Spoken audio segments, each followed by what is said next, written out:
اچھا غامدی صاحب، ایک اور مسئلہ ہے، لوگ عام طور پوچھتے ہیں کہ نمازی کے آگے سے جو شخص گزر جائے اس کے بعد بعض لوگ کہتے ہیں کہ نماز کو دہرانا چاہیے، تو اس میں آپ کا موقف کیا ہے؟ نہیں، اس طرح کی کوئی چیز نہیں ہے، نماز دہرانے کی کوئی وجہ نہیں ہے. اس آدمی نے ایک ناشائستہ حرکت کی ہے، اس کو توجہ دلا دینی چاہیے.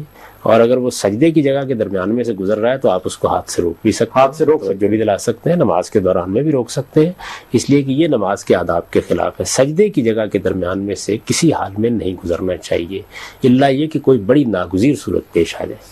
ورنہ یہ ہے کہ آدمی تھوڑی دیر انتظار کرے، جب نماز سے ایک شخص فارغ ہو جائے گا تو آپ گزر جائیے وہاں سے. اس کے لیے بہتر یہی ہے جو ہمارے ہاں عام طور پر طریقہ کیا جاتا ہے کہ کوئی ایک چیز ایک فاصلے پر رکھ دی جاتی ہے اور کوشش لوگوں کو کہا جاتا ہے کہ اس کے اندر میں سے نہ گزرے. اس کی اب کوئی ضرورت نہیں. اس کی وجہ یہ ہے کہ اب تو جانماز عام طور پر بچھی ہوئی ہوتی ہے اور اس میں سجدے کی جگہ متعین ہو جاتی ہے. یہ جس کو سترہ کہا جاتا ہے وہ سجدے کی جگہ متعین کرنے کے لیے، یعنی آپ نے جہاں تک سجدے میں جانا ہے وہاں آپ نے کوئی چیز رکھ دی تاکہ ہر آدمی کو معلوم ہو جائے کہ یہ آپ کے سجدہ کرنے کی جگہ ہے.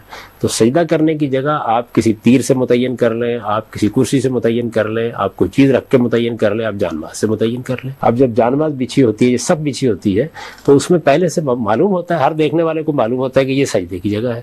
اس کے آگے سے آپ اگر گزرنا چاہتے ہیں تو گزر جائیں، اس کے درمیان میں سے نہیں گزرنا چاہیے. سترہ کسی، جو آپ نے ابھی لفظ بولا ہے، کسی خاص چیز کو کہتے ہیں یا جائے نماز کو بھی کہا جا سکتا ہے؟ اس حد کو کہا جائے گا؟ یہ وہ حد ہے، یعنی دیکھیے نا، کوئی چیز جو آپ کے سجدے کی جگہ کو متعین کر دے، اس کے لیے آپ جو طریقہ آج کل کے حالات میں اختیار کر سکتے ہیں وہ آج کل کے حالات میں اختیار کر لیں. اس زمانے میں اس طرح صفیں اور جانمازیں نہیں بنی ہوئی ہوتی تھی، تو اس وجہ سے کوئی نہ کوئی نشان لگانا پڑتا تھا. عام طور پر یہ ہوتا تھا کہ تیر لوگوں کے پاس ہوتے تھے، وہ گاڑ دیتے تھے، عصا گاڑ دیتے تھے، اور اس طرح سجدے کی جگہ متعین ہو جاتی تھی. وہ متعین کر دیں تاکہ کوئی آدمی آپ کے درمیان میں سے نہ گزرے. یعنی ایک آدمی اگر نماز پڑھ رہا ہے تو نماز پڑھنے کے دوران میں وہ اپنے طریقے کے مطابق رکوع کرے گا، جب رکوع کا موقع آئے گا سجدہ کرے گا. آپ درمیان سے گزر رہے ہیں تو یہ تو خلل انداز ہونے والی بات ہے. تو آپ اتنی جگہ چھوڑ کر گزرے جس میں آدمی سجدہ ریز ہوتا ہے.